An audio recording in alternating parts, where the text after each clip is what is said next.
I know your name, I know you great. Yeah, yeah, yeah.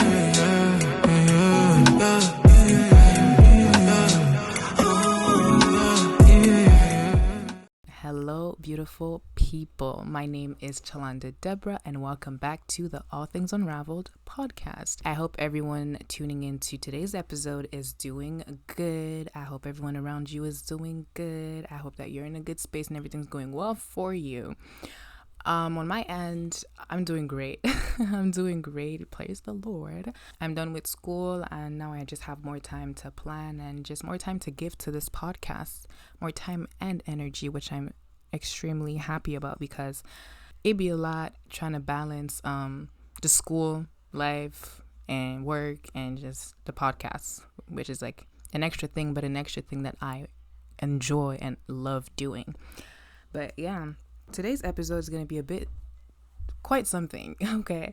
I have not planned anything for this episode, literally. I have like a couple of notes with me because I didn't want to just talk for like 30 minutes without saying anything concrete.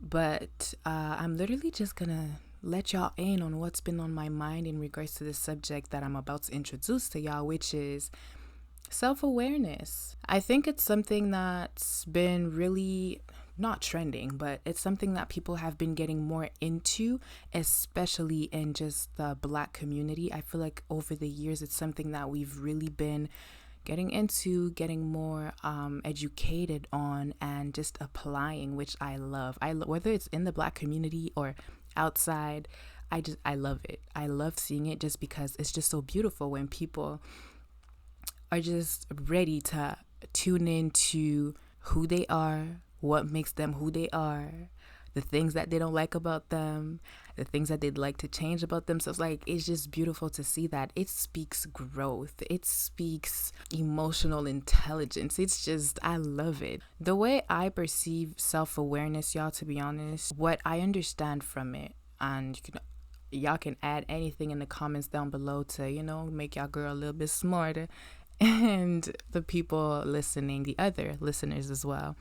But it's really when you're in tune with what makes you you, with your flaws, with your good qualities, and your characteristic traits. Yeah, hope I said it right. Basically, yeah, everything that aligns with your inner self, the person that you claim to be, or that you want to be. But in order for you to be that person that you want to be, you need to know what you need to let go of, what you need to gain. Maybe it might be knowledge. It might be maybe switching your environment. It might be learning new stuff. Yeah, all that good stuff. That's the way I understand it, right? And just hearing this word, self-awareness, it seems so cute. It seems so glamorous. It seems so mucho caliente. Is that a thing? Anywho, because who would want to walk in this life and just not be aware of the way they show up in other people's lives, the way they treat others, the way they treat themselves? Like, those are little things that we need to know as human beings. It really just helps us show up in this world differently. And I'm saying differently because we're not perfect. We all have things we need to fix in order to achieve certain goals. We all have things we need to work on in order to, become who we want to become. Self-awareness will bring you a long way, okay? It also really helps you in your relationships because you just know, well, you don't always, it's not that easy to know, but to know when you're in the wrong, to accept that you're in the wrong in whatever the situation may be, and to find solutions. So yes, self-awareness, as the way I understand it, is a lot that goes into it, and I think it's a beautiful thing, right? And it's the phase that I'm in right now, honestly. When I was going through my hiding season, yeah, we heard about it 6-7 times, girl. Yes. When I was going through that, God was showing me everything. Like, he literally revealed to me like all the things I used to do that did not correspond to whom he was calling me to be, right? And that's that is kind of where my self-awareness journey started, but I didn't know. And I didn't call it self-awareness. Like, I wasn't self-aware, but that's where it started, because it started by him revealing all the things I needed to detach myself from. And, that's a journey, Since the beginning of 2022, I really feel like I really just been learning so much about myself. It's crazy. I've never experienced self-awareness in this way. I started getting more into, just learning more about myself. And at first it was all cute, okay? It was cute to be able to say that, okay, I know that this and this and this is wrong about me. Not wrong, but I know that there's this and that I need to change about myself. Why? Because those things harm the people whom I love. Those things restrain me from getting myself where I want to be, or from getting myself where I know I'm supposed to be. That's how it started. From me just learning little things about myself, like what I need in a friend, what I don't want in a friend, what I need in a man, what I don't want in a man, what makes me upset, what brings me joy.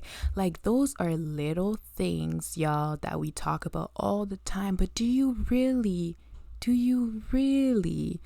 know what brings you joy? Do you really know what makes you upset? Do you really know? And the things that make you upset or bring you joy depend. Those things change depending on the settings. And I've learned that. Like, for example, there's things that annoy me when I'm at home, that people in my household, like my siblings. There are some things that my siblings do whenever we're in the house that piss me off. But if I was outside and someone else did it, it wouldn't bother me as much. And that's just a little example that I'm giving you. But that took some work for me to understand that it was a thing, because I just know that there are some certain things that piss me off. But it's like, why does it piss you off? Like, what is it exactly that, sets off your alarm for you to be pissed off, or for you to be upset and not speak to him anymore, or give him attitude, or whatever the case may be? And why don't you get upset when someone else does it? Why does it only happen when you're in the house? Well, child, it has a lot to do with, just repetition, the history we have in our home, our relationship. And I've been learning little things like that about myself, which has been great, to be honest, because I feel myself becoming a better person. And that's funny to say, but I literally have a whole list on my phone, y'all. I have a whole list on my phone of the things I need to let go of, the things I don't want in my life anymore, whether it be in my attitude, the way I carry myself, the people around me. The list is long. Okay, the list is long.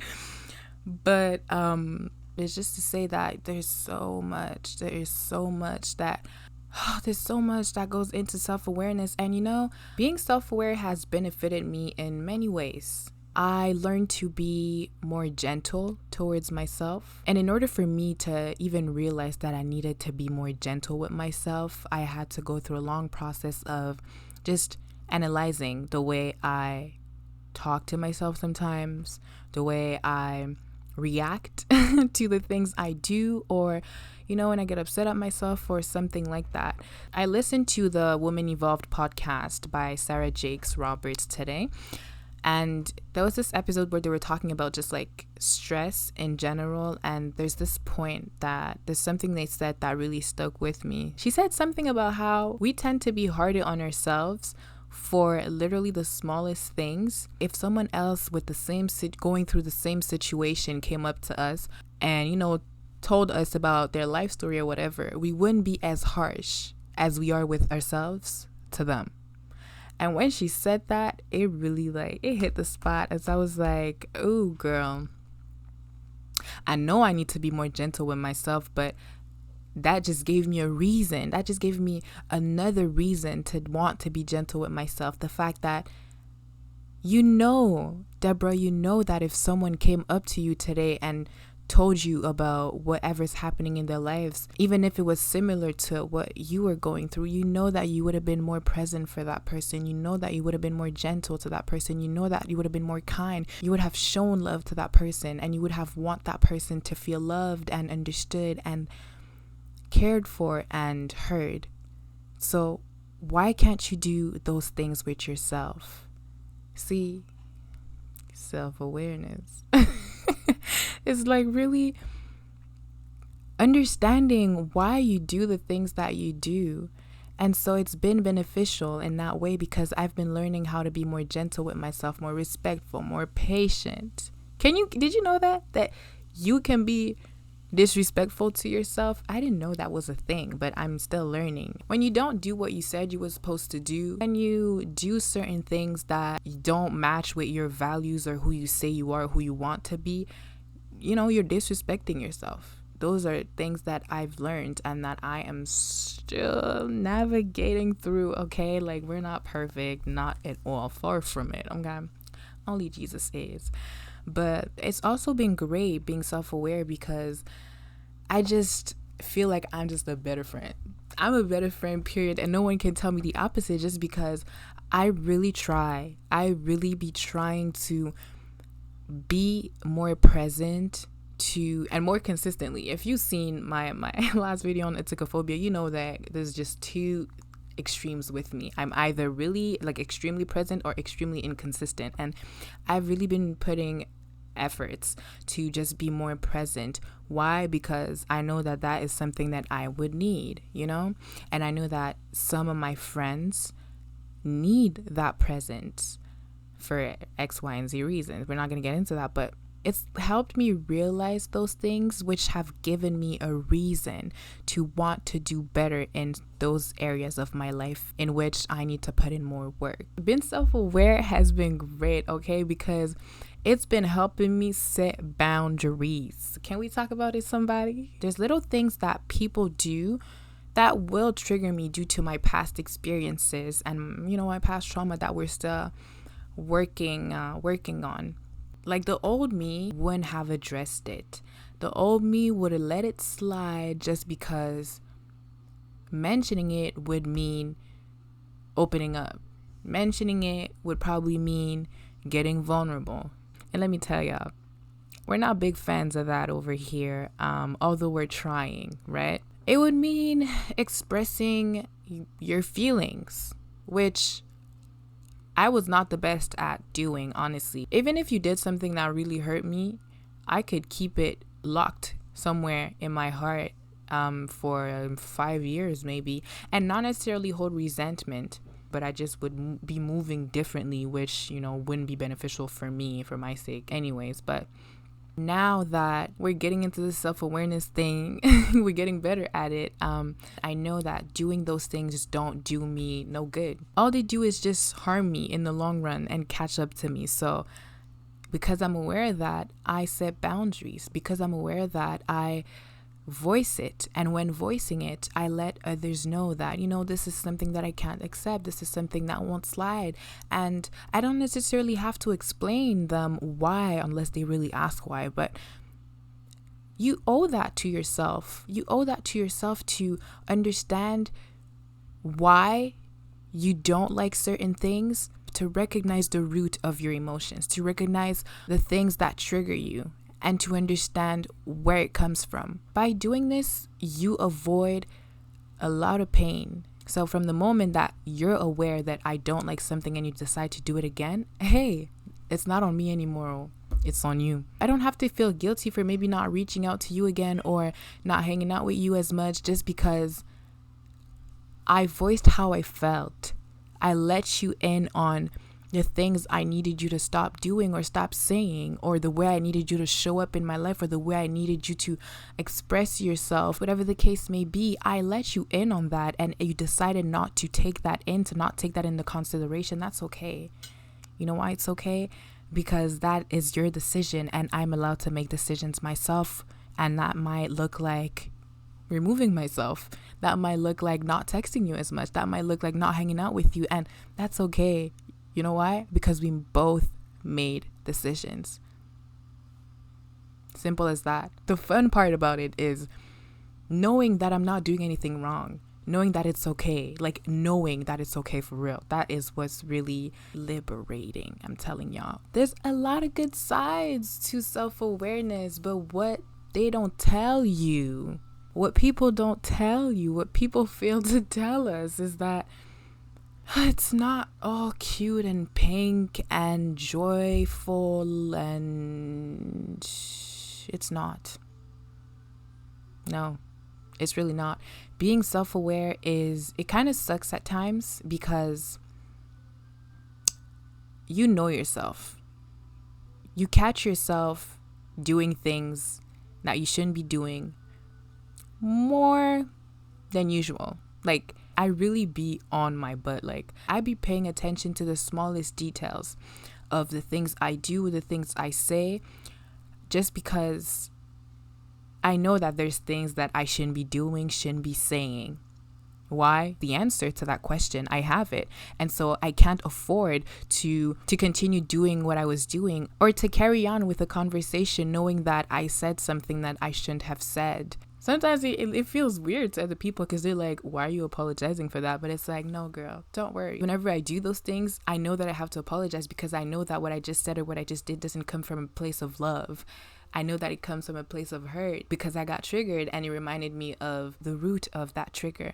And so that was my response. And so I have to apologize and replace that, whatever I just did or whatever I just said, with another action that it's not like as natural to me because I'm still trying to detach myself from those responses, you know? Being self-aware really has just made me more emotional. Honestly, I've always been emotional. I'm someone, like, I'm an emotional individual. I am.